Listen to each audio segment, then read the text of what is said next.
안녕하십니까. 유럽의 전통 커피 송예진입니다. 네, 우선 카페 카푸치노 프레도는 카푸치노 커피를 프레도 시원하게 만든 메뉴죠. 그래서 커피 본연의 맛과 또 우유의 고소함을 시원하게 같이 즐길 수 있는 여름 메뉴입니다. 네, 음료수 잔이라고 되어 있는데 적절한 크기의 유리잔을 준비해 주시면 될 것 같아요. 그래서 이 유리잔에 분쇄한 얼음을 채워 주시고요. 살짝 데운 우유와 우유 거품 그리고 카페 도피오를 순서대로 넣어 주시면 되는데 이때는 우유를 살짝 데우는 거는 설명드렸듯이 커피와 혼합이 용이하게 하기 위해서이고요. 또 그렇다고 우유의 맛이 너무 튀면 안 되기 때문에 전체 양은 200ml가 넘지 않게 조리해 주시는 게 좋겠습니다. 그리고 도피오 역시 얼음이 녹으면서 맛을 희석시킬 수 있기 때문에 카페 도피오를 넣어서 다 마실 때까지 커피의 맛이 살아있는 그런 메뉴를 조리하실 수가 있겠습니다. 네, 카푸치노 프레도 커피 역시 거품은 젖지 않고 이제 스트로우도 없이 그냥 마셔주시는 게 일반적인 그 올바른 음용 방법이에요. 그래서 이렇게 마셨을 때는 부드럽고 고소한 우유 거품과 또 시원한 커피의 맛이 조화를 이루는 맛을 느끼실 수가 있고요. 네, 다 마실 때까지 커피 맛이 살아있기 때문에 끝까지 즐길 수 있는 그런 장점이 있는 메뉴입니다. 아이스크림의 유래에 대해서는 아주 오래전부터 수많은 추측과 설이 있습니다. 고대에 즐겼던 아이스크림은 주로 눈에 과일즙이나 우유 같은 것을 섞어서 먹는 셔벗의 형태로 더 가깝게 즐겼는데요. 별다른 냉장 수단이 없었기 때문에 더운 날씨에 만년설을 이용합니다. 기원전 3000년경 고대 이집트에서는 산 정상에서 가져온 눈, 만년설이죠. 이 눈을 뭉쳐서 먹었다는 설이 있고요. 또 고대 중국에서는 얼음을 잘게 부숴서 꿀이나 과일즙, 향신료 등을 섞은 달콤한 디저트를 즐겼다고 합니다.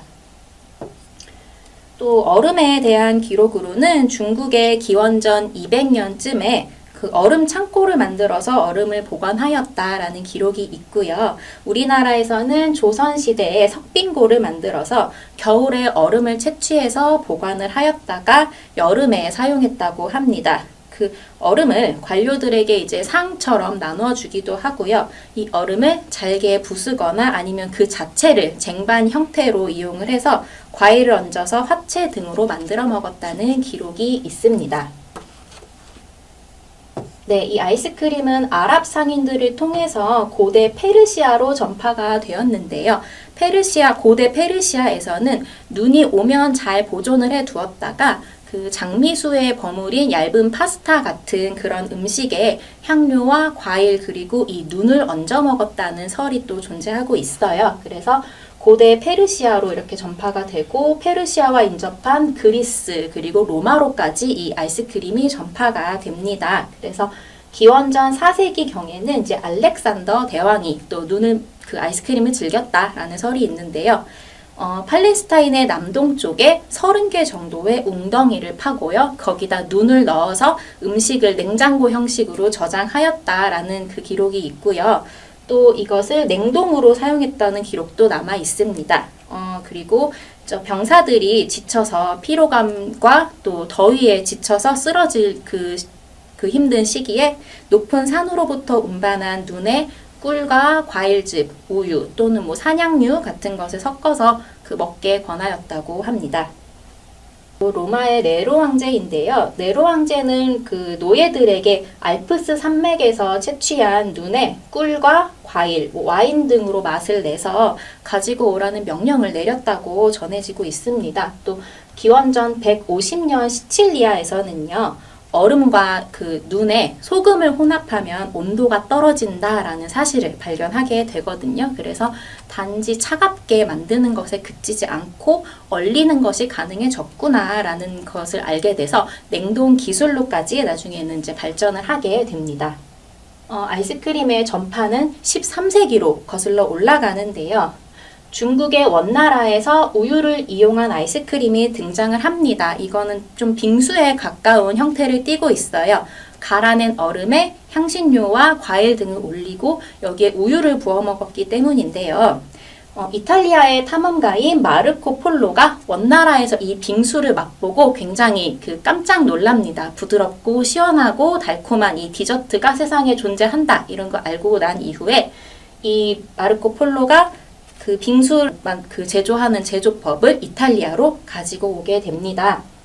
네, 앞선 설명에서 시칠리아 사람들은 그 눈에 소금을 넣어서 냉동시키는 원리를 알고 있었다라고 말씀을 드렸는데요. 이탈리아에 널리 퍼진 이 우유 빙수가요, 16세기 초에 초석이라 그래서 그 질산 칼륨 성질을 가지고 있어요. 소금과 비슷한 그 짠맛이 있는 성분인 초석과 얼음을 혼합해서 냉동시키는 그 냉각 기술이 있었는데, 그 기술을 통해서 지금과 유사한 형태의 아이스크림이 탄생했다고 보여집니다.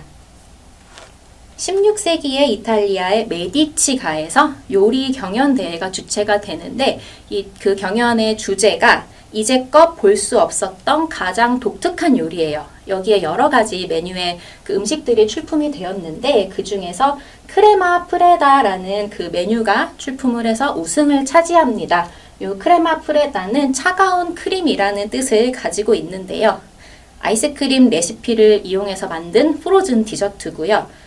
이 프로즌 디저트인 크레마 프레다가 젤라또의 시초가 됩니다. 그래서 메디치 가문의 수많은 파티와 연회장에서 이 메뉴의 디저트로 사용이 됐고요. 이탈리아식 아이스크림 젤라또로 발전이 됩니다. 네, 그렇게 발전된 이 젤라또는 메디치가의 카트린 공주와 프랑스의 앙리 2세가 혼인을 하게 되면서 또 프랑스로까지 전파가 되는데요. 이때 궁정의 비법으로 젤라또가 그 조리사들에 의해서 승계가 되어서 유럽 각지에 퍼져나가게 되었다고 합니다. 17세기부터 영국의 곡물과 유제품 생산량이 급격하게 늘어나요. 그리고 홍차까지 유입이 되면서 영국의 간식 문화가 크게 발달을 하였는데요.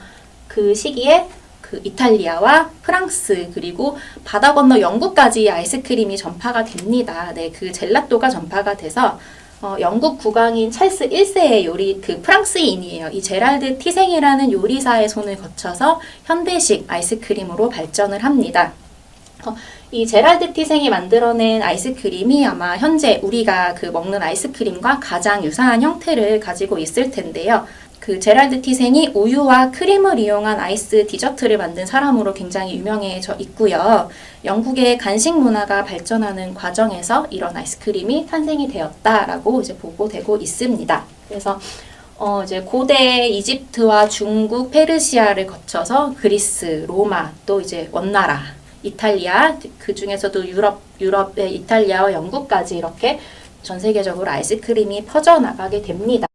아이스크림 제조법이 최초로 소개된 책은 1718년에 영국의 메리 에일스 이제 아주머니의 요리책이라는 책이 있어요. 여기에 최초의 아이스크림 레시피가 이렇게 실려 있는 것을 보실 수가 있고요.